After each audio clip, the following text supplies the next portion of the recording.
in e-commerce. First of all, we will take a quick revision of this topic and then we will move to the next topic. Now, security measures in e commerce means now जब भी हम कोई भी e commerce transactions करते हैं तो security is the main important issue because कहीं ना कहीं हमें डर रहता है कि हम जो अपनी डिटेल्स हम अपने फाइनेंशियल डिटेल्स हम अपने अकाउंट की डिटेल्स या हम अपनी personal information e commerce websites पर डालते हैं अपलोड करते हैं तो वी हैव द फियर कि कहीं उस इंफॉर्मेशन का कोई गलत इस्तेमाल गलत यूज तो नहीं किया जाएगा या कोई हमारी इंफॉर्मेशन को हैक करके हमको फाइनेंशियली कोई लॉस तो नहीं पहुंचाएगा। तो इसकी वजह से ई कॉमर्स में सिक्योरिटी बहुत इंपॉर्टेंट रोल प्ले करती है और ई कॉमर्स में सिक्योरिटी मेंटेन करने के लिए बहुत सारे अलग अलग टेक्निक्स यूज की जाती है। E-commerce security refers to the principles which guide the safe electronic transaction. Electronic security or e-commerce security simply means it contains the standards जिसके बेसिस पे जो गाइड करते हैं कि कोई भी इलेक्ट्रॉनिक ट्रांजैक्शन किस तरह से होनी चाहिए। सो ई कॉमर्स सिक्योरिटी के अंदर सारे रूल्स सारे स्टैंडर्ड सारे प्रिंसिपल्स कवर किए गए हैं जिसकी वजह से हम एक सेफ इलेक्ट्रॉनिक ट्रांजैक्शन को कंप्लीट कर सकते हैं allowing the buying and selling of goods and services through the internet.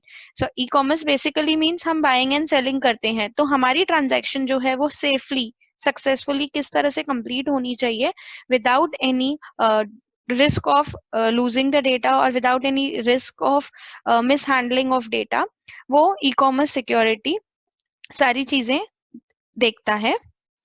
Now, e-commerce security में सबसे पहले जो कंसेप्ट हमने सीखा था in the last lecture that was encryption. फटाफट से हम इसको रिवाइज करेंगे and then we will move to today's topic. Encryption क्या होता है? Encryption means converting your plain text, that is your readable text, into the unreadable text, that is the coded text, and then जब हम data transfer करते हैं तो we are not transferring the readable data, we are transferring the coded data. तो in case अगर मेरा data बीच में कोई हैक करने की कोशिश करता है या कोई अनइंटेंडेड पर्सन के पास मेरा डेटा पहुंच जाता है तो उस पर्सन को भी वो पर्सन उस डेटा को रीड नहीं कर सकता because it is converted into a code using the encryption method. Now इस डेटा को रीड करने के लिए what I have to do, I have to convert it into a plain text, that is the process of decryption. Encryption means converting the data into code and decryption means converting the coded data into the plain text so that the normal human being can read it. Encryption is widely used on the internet to protect the user's information being sent between a browser and a server. Now encryption किस लिए use किया जाता है? It is basically आजकल commonly use किया जाता है internet पे बिकॉज हम बहुत सारी डेटा हमारे ब्राउजर से दैट इज हमारे क्लाइंट कंप्यूटर से सर्वर कंप्यूटर में सेंड करते होते हैं। ई कॉमर्स ट्रांजेक्शन में हम अपनी फाइनेंशियल डेटा पर्सनल इन्फॉर्मेशन बहुत सारी डेटा ट्रांसफर करते हैं। कई बार ऐसी डेटा होती है जो बहुत कॉन्फिडेंशियल होती है, हमें डर रहता है कि कहीं वो लूज ना हो जाए या कहीं वो किसी अनइंटेंडेड अनऑथोराइज पर्सन के पास ना पहुंच जाए। तो हम क्या करते हैं? इंक्रिप्शन टेक्निक यूज करते हैं। जैसे आप लोगों ने देखा है इन व्हाट्सएप हमारे पास अवेलेबल जब भी हम कोई मैसेज सेंड करते हैं किसी भी चैट में जाते हैं तो वहां पर हमें लिखा होता है this chat is covered under end to end encryption. That means you are the one end and the receiver is the second and.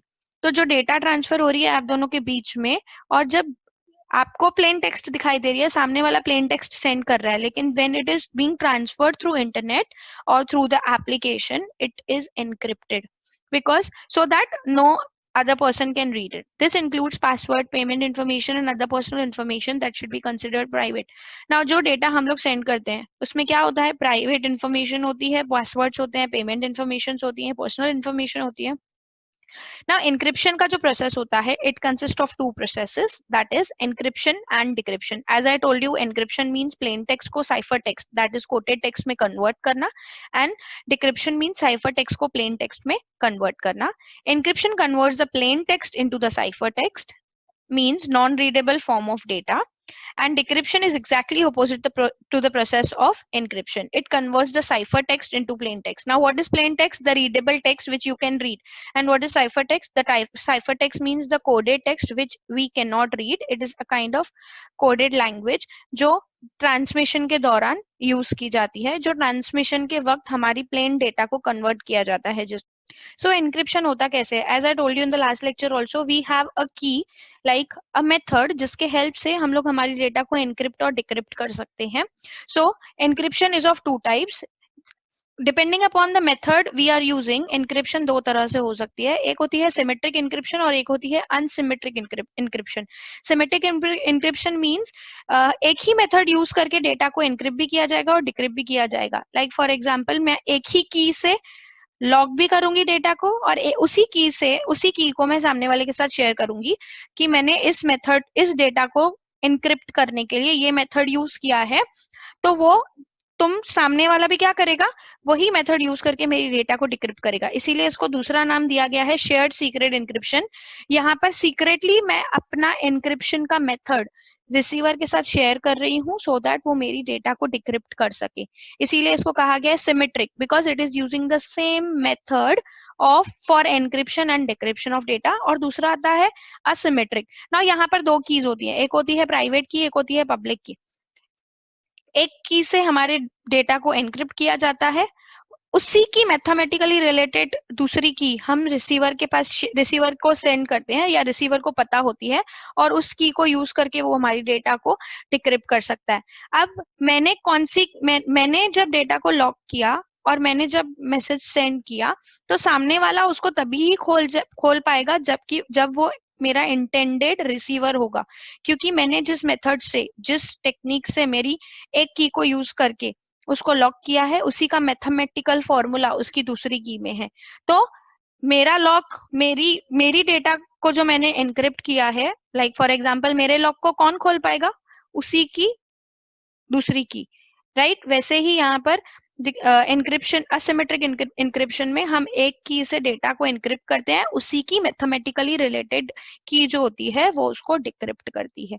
So these are the two methods, और you can say two types of encryption, symmetric and asymmetric.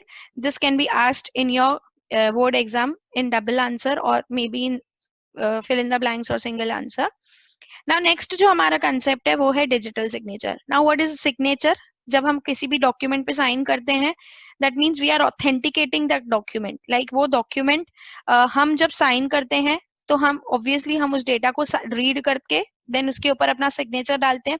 Like for example अगर government department से कोई letter आता है तो उसके ऊपर जो गवर्नर होता है या जो भी ऑथोराइज्ड पर्सन होता है वो उसके ऊपर साइन करता है।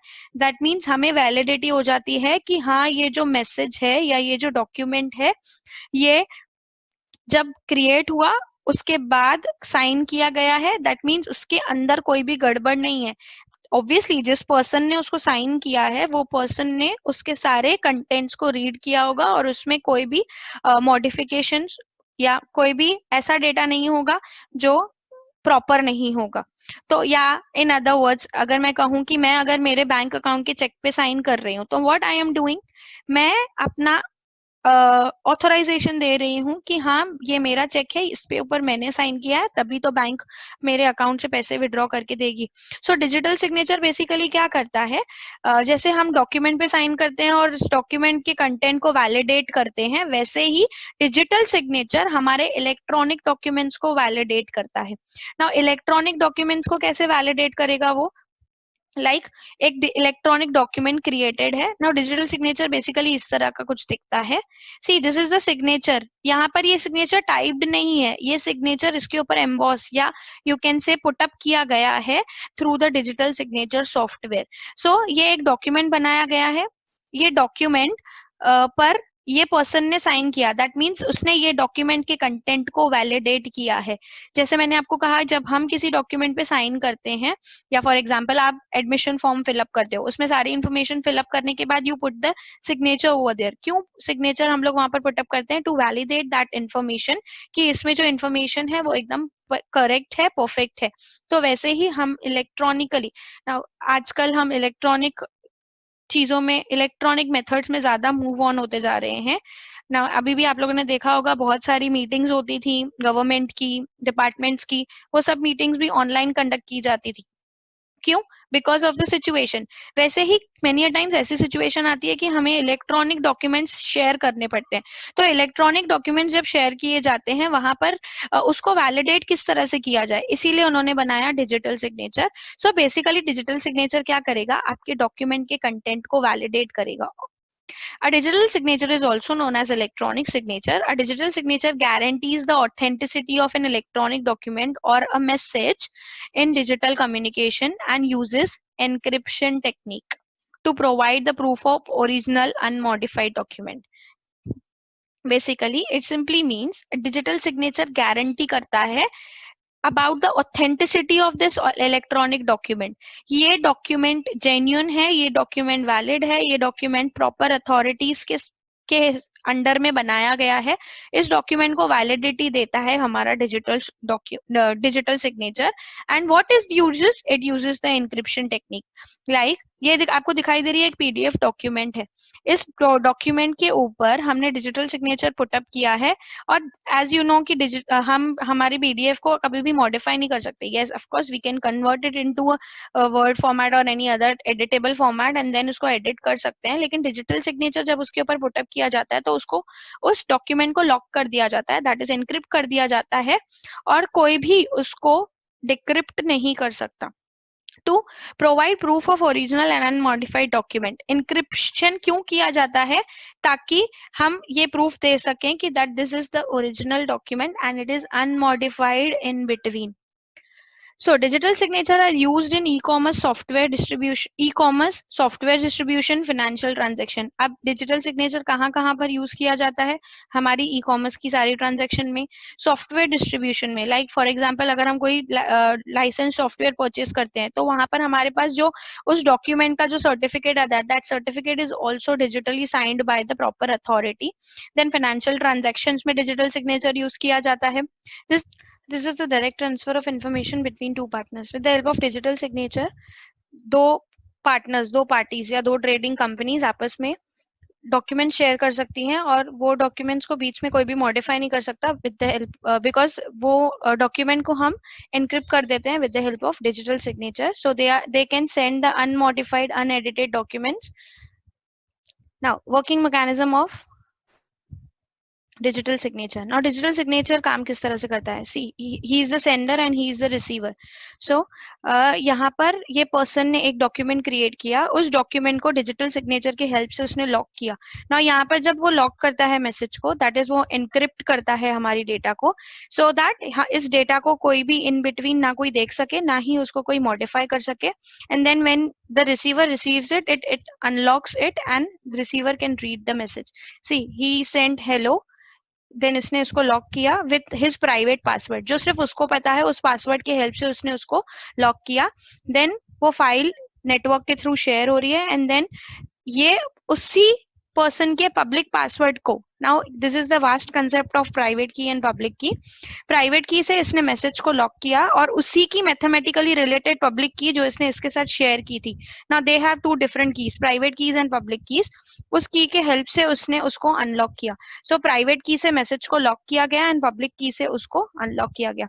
So private key is used to create the digital signature and public key is used to verify the digital signature. ये unlock क्यों हुआ? Because ये इसी की public key है. अगर ये इसकी public key नहीं होती, as I told you कि encryption में mathematically related keys होती हैं, एक की मैसेज को लॉक करती है, उसी की मैथमेटिकल रिलेटेड की जो होती है वो उसको अनलॉक करती है. So in digital signature we use private key to lock the data and we use public key to unlock the data. That is for encryption we use private key and for public key for decryption we use public key. Next is the concept of digital certificate. ना जैसे digital signature क्या कर रहा था, document की authenticity को check कर रहा था कि कहीं वो डॉक्यूमेंट बीच में मॉडिफाइड तो नहीं है या प्रॉपर अथॉरिटी से आई है या नहीं आई है, वैसे ही डिजिटल सर्टिफिकेट जिस पर्सन ने उस डिजिटल सिग्नेचर को पुटअप किया है उस पर्सन की आइडेंटिटी को वेरीफाई करता है. लाइक जिस पर्सन के पास डिजिटल सिग्नेचर होती है उसके पास उसका एक सर्टिफिकेट भी होता है जिससे वो वेरिफिकेशन होता है कि जो डिजिटल सिग्नेचर है और जो डिजिटल सर्टिफिकेट है जो इंटेंडेड पर्सन है उसी का है. A digital certificate is like an electronic password that allows a person, organization to exchange the data securely over the internet using the public key infrastructure. Now this also uses private key and public key का concept. So यहाँ पर public key infrastructure क्या है? It comprises of the technology to enable secure e-commerce and internet based communication. Basically इसके अंदर सारे standards दिए गए हैं कि किस तरह से किसी भी e-commerce transaction को internet पे securely complete किया जा सकता है. So digital certificate is also known as a public key certificate or identity certificate. As I told you कि ये identity को verify करता है person की. Like if I say I have a certificate, वो certificate किस तरह से validate किया जाएगा कि वो मेरा है, उसके ऊपर obviously मेरा नाम होना चाहिए. तो वैसे ही digital certificate हमको डिजिटल सर्टिफिकेट के ऊपर जिसके नाम पे डिजिटल सिग्नेचर क्रिएटेड होता है उसके ऊपर उसका नाम और उसकी सारी डिटेल्स दी गई होती है. And this certificate is used for transmission of data from one person to another. In this information is transferred between two authorised persons who have digital certificate issued by some supreme authority. Now digital certificate issue कौन करता है? Certifying authorities. जैसे मैं कहूँ licence कौन issue करता है, तो they have the certified authority. वैसे ही डिजिटल सर्टिफिकेशन के लिए, डिजिटल सर्टिफिकेट या डिजिटल सिग्नेचर्स के लिए वी हैव द अथॉरिटीज जो उस पर्टिकुलर चीज में डील करती हैं. सो बेसिकली डिजिटल सर्टिफिकेट क्या करेगा? पर्सन की आइडेंटिटी को चेक करेगा या कंपनी की या सेंडर की और रिसीवर की आइडेंटिटी को चेक करेगा कि जो इंटेंडेड पर्सन है जिसके ऊपर उसका नाम है वही पर्सन उसने उस डॉक्यूमेंट के ऊपर सिग्नेचर किया है, वेरीफाई ऑथोराइज किया है या नहीं. नाउ डिजिटल सर्टिफिकेट किस तरह से देख सकते हैं हम? आपने देखा होगा मेनी टाइम्स हम बहुत सारी वेबसाइट पे, आजकल हर एक वेबसाइट पे हम लोग यहाँ पर देखते हैं कि इस तरह से एक लॉग दिखाई देता है और उसके बाजू में लिखा हुआ होता है HTTPS. Now S is nothing but secured. Now how it is secured? This document is secured through the digital certificate. That means the person to whom you are sending a data is the authorized person to receive your data. Like अगर मैं यहाँ पर आपको example दिख रहा है कि eBay का एक लॉगिन पेज ओपन किया गया है जहां पर आपसे यूजर नेम और पासवर्ड पूछ रहा है. अगर ये वेबसाइट सिक्योर होगी तो ही आप अपना यूजर नेम और पासवर्ड डालेंगे. अगर समझो हमने गलती से डाल दिया, मैंने चेक नहीं किया कि यहाँ पर सिक्योर है या नहीं है, तो क्या होगा? मेरा डेटा अनइंटेंडेड पर्सन के पास चला जाएगा.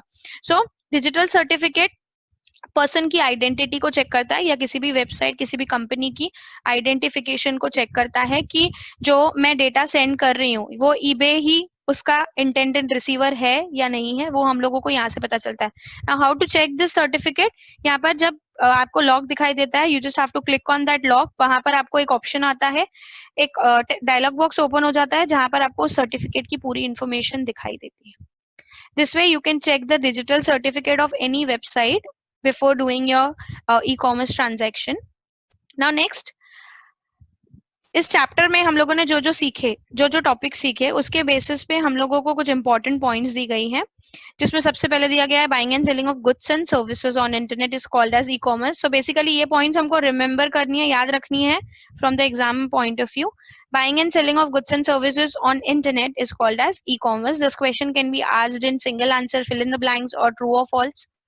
Common types of e-commerce are, now e-commerce के हम लोगों ने types देखे थे.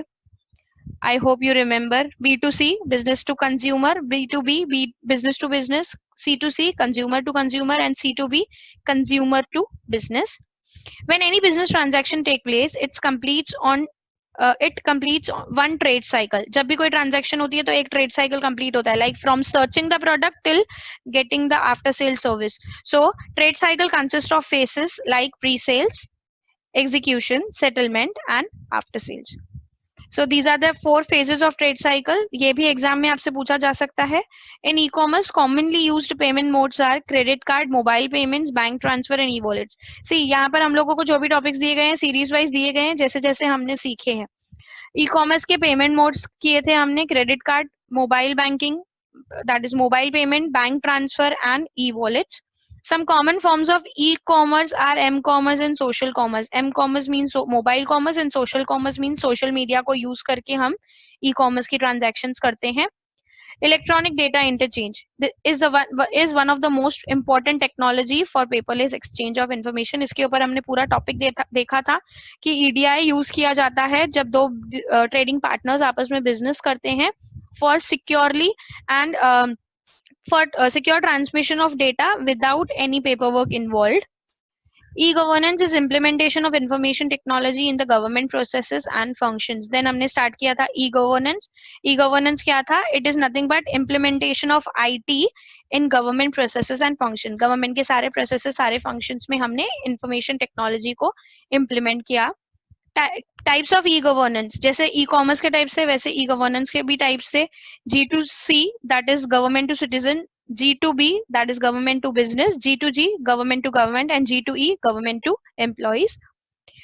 In e-commerce, confidential information can be protected by using encryption, digital signature and digital certificate.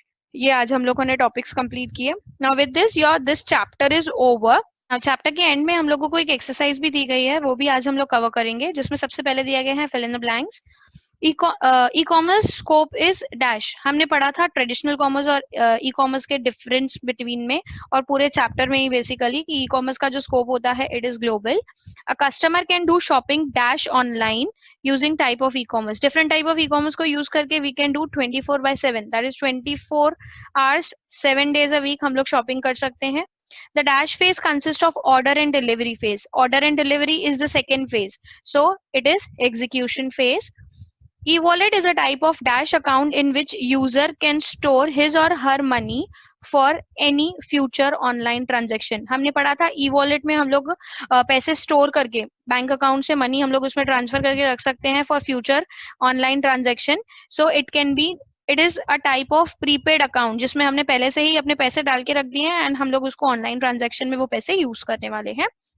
EDI is dash exchange of information. EDI is paper electronic exchange of information. यहाँ पर information कैसे exchange हो रही है? It is being transferred electronically. The dash type of e-governance refers to the government services which enables citizens to get access to wide variety of public services. Now here they are talking about government services for citizen. So this is government to citizen e-governance. Next is the e-governance which provides safe and secure interrelation between domestic and foreign government. So here they are talking about कि domestic और foreign government या government, एक government दूसरी government को safe and secure information transfer करेगी. So this is G2G, that is government to government. Next is true or false. C2C type of e-commerce deals with business and consumer. C2C stands for customer to customer, but he is saying, it is saying business to consumer. So this is false statement. The lack of personal touch can be disadvantage for many types of services and products in e-commerce. So ये हमने पढ़ा था disadvantages में कि personal touch missing होता है. हम लोग चीजों को देख नहीं सकते, छू नहीं सकते, फील नहीं कर सकते. We can not check the quality also because without physical touch quality को चेक करना it's impossible. So this statement is true. Checking of balance of holiday is an example of G2C. G2C means government to citizen. But अगर मैं government की employ और मुझे अपना holidays का balance check करना है तो it is done with the help of G2E. So this statement is false. E-commerce provides more options to compare and select the cheaper and better options. E-commerce में हमारे पास बहुत सारे options होते हैं जिसके help से हम different websites के through check कर सकते हैं, comparison कर सकते हैं कि मुझे कहाँ पर better price में, cheap price में better options मिल रहे हैं. So this statement is true. E-commerce can be used through desktop computer. Yes, of course, we can use it through desktop computer, from laptops, from mobile phones or any other electronic gadgets. So next we have textual, multiple choice question, one correct answer. Multiple choice question, one correct answer means आपको कोई 4 options दिए गए होंगे, उन चारों में से कोई एक आंसर करेक्ट होगा. Invoice and payment are included in dash phase of trade cycle. Invoice and payment मतलब this is the third phase. First was pre-sale, second was execution, third was settlement. यहाँ पर हम product का bill लेते हैं और हम उसका पेमेंट करते हैं. So invoice and payment are the phases of settlement trade, settlement phase of trade cycle. Next is license and renewal is an example of dash e-governance. License renewal कौन करता है? General public. So it is G2C, that is government to citizen. Next is multiple choice question, 2 correct answer. From these options you have to select any 2 answers. Encryption consists of 2 processes, dash and dash. अभी हमने देखा encryption दो method, दो encryption के 2 process होते हैं, एक जो डेटा को लॉक करेगा और दूसरा जो डेटा को अनलॉक करेगा, that is encryption. जो डेटा को लॉक करेगा, और दूसरा डिक्रिप्शन जो मेरी डेटा को अनलॉक करेगा. Next, social commerce is a subset of electronic commerce that involves social media like dash and dash. Electronic commerce का ही एक पार्ट है social commerce जिसमें social media involved होती है. Social media मतलब Facebook, Instagram and all. So the answers are Facebook and Instagram. Next we have match the following question. Match the following में first दिया गया है M commerce. M commerce means mobile commerce. अब mobile commerce हम लोग किस लिए use करते हैं? Mobile commerce is use for E bill payments etcetera. M commerce के एग्जांपल में हमने देखा था that E bill payment is the type of mobile commerce. We have different mobile app जिसकी हेल्प से हम बिल पेमेंट कर सकते हैं. Then cipher text. Cipher text मतलब coded text. So it is a coded form of data. Next is EDI. EDI is electronic data interchange, जिसमें data electronically transfer होती है. So there is no paper work involve. So it is called as paperless exchange of information. Then wholesaler to retailer. Wholesaler मतलब एक business, retailer मतलब दूसरा business. इन दोनों में से कोई भी फाइनल कंज्यूमर नहीं है. So it is a type of B2B e-commerce, that is business to business e-commerce. Next we have license renewal. अभी हमने देखा license renewal means G2C, that is it is a government service provided for citizens. Online facility to employees like leave calculation. अभी हमने इसको भी देखा था कि जब एम्प्लॉयज को अपनी लीव चेक करनी होती है तो हम government to employees E commerce को यूज, ई गवर्नेंस को यूज करते हैं. Then government agency share same database. Now यहाँ पर पूरा गवर्नमेंट आपका सेम डेटाबेस शेयर करेगा. जैसे मैंने आपको एग्जांपल दिया था कि पूरे इंडिया में कोरोना के लिए उन्होंने एक ही वेबसाइट बनाई है जिसमें पूरा डेटा है for all the states and cities. So this is G2G service, that is government to government service. Then next we have answer in brief. So we have these question answers जो आपको exam में 2 marks के लिए या 4 marks के लिए पूछे जा सकते हैं. इनके आंसर्स आपको इजीली टेक्स्ट बुक में अवेलेबल हैं, जिसमें सबसे पहले दिया गया है explain the phases of trade cycle. Then next is explain M commerce, describe the process of encryption, what is E governance, list of advantages of E commerce, what are the different types of e-governance, state 2 example of government to employees, write any 4 advantages of e-governance. ये सारे questions आपके text book में जो अभी हम लोगों ने content के बेसिस पे हमने लेक्चर्स अटेंड किए हैं उसमें आपको सारे आंसर्स मिलेंगे. So with this we complete this chapter number 6, e-commerce and e-governance. In the next session we will be starting with our new chapter. Till that time, keep learning and stay safe.